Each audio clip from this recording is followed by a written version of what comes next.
If bottling up emotions can be bad for your health, it would seem reasonable to conclude that venting them would be good. But some scientists researching the nature of emotion are now starting to think the opposite may be true. These students are playing a crude computer game.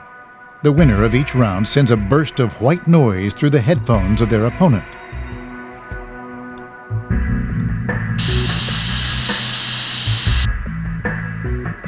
The angry students gleefully torture their opponents with maximum level and duration of sound.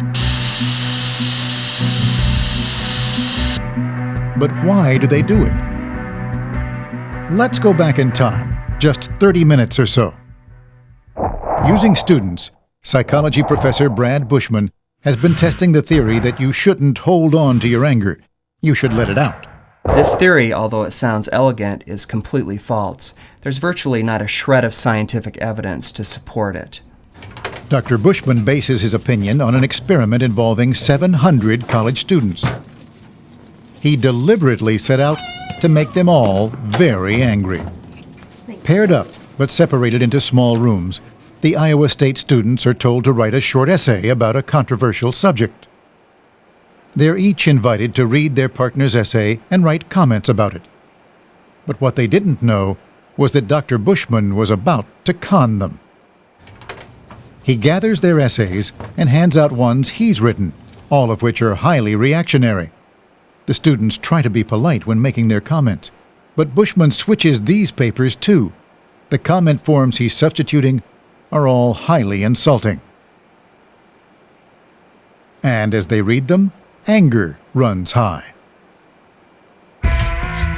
In the experiment, half of the students are told to vent their anger on a punching bag. The other half sit tight, twiddling their thumbs, waiting quietly. This is where the torture comes in. After venting or waiting quietly, they turn to their computers and start playing the game.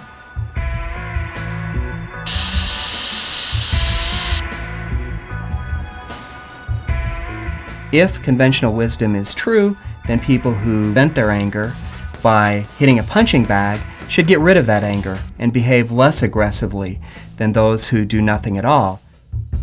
But quite the opposite turns out to be true. The students who vented their anger are at least twice as aggressive, sending their partner louder and longer noises than they themselves are receiving.